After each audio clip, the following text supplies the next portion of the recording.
राज्यातल्या विधानसभा निवडणुकीच्या तोंडावर केंद्राने अतिशय महत्त्वाचा निर्णय घेतलाय। कांदा आणि सोयाबीनसाठी घेतलेल्या या निर्णयांचा महाराष्ट्र विधानसभेत फायदा होणार आहे का हे पाहावं लागणार आहे। तर केंद्र सरकारने कुठले निर्णय घेतलेत ते देखील पाहूयात।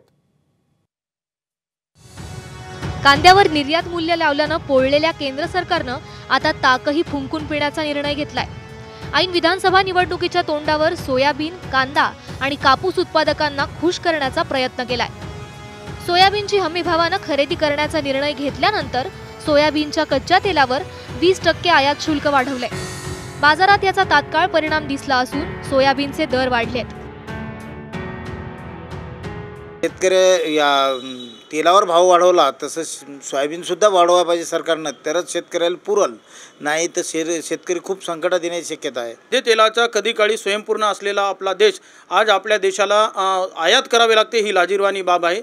आणि ती लाजिरवाणी बाब याच्यासाठी आहे की शेतकऱ्यांना किफायतशीर किमती जर मिळाल्या तर या देशातले शेतकरी, या राज्यातले शेतकरी लोकांना मुबलक मोठ्या प्रमाणामध्ये तेलसाठा उपलब्ध करून देऊ शकतात।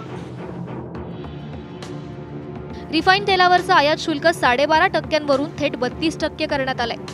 कांद्यावरचं $550चं किमान निर्यात मूल्य पूर्णपणे हटवलंय। तर कांदा निर्यात शुल्कात 40%वरून 20% कपात करण्यात आली आहे।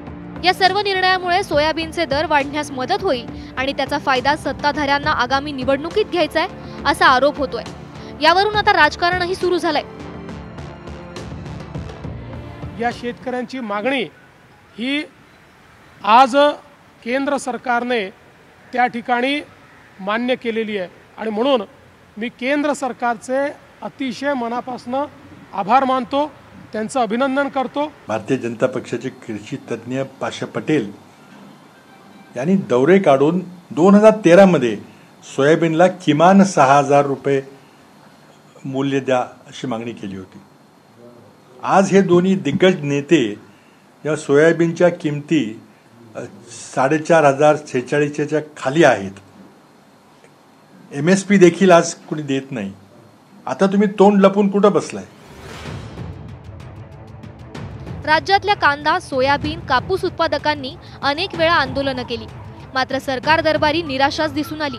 पण निवडणुकीच्या तोंडावर असे मोठे निर्णय घेऊन सरकारचा मतांवर डोळा आहे का असा सवालही उपस्थित होतोय।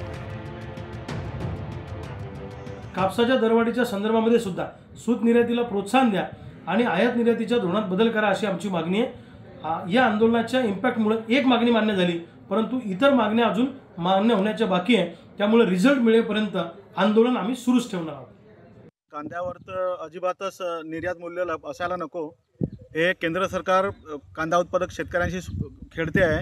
मी असं म्हणेल, मी कांदा उत्पादक शेतकरी म्हणून, आणि सरकारने जे निर्यात मूल्य कमी केले ते 40%वरून 20% कमी केलं, त्यात काही खूप असा मोठा फायदा होणार नाही। आणि आता सध्या कांदा उत्पादक शेतकऱ्यांकडे कांदा पण राहिलेला नाही।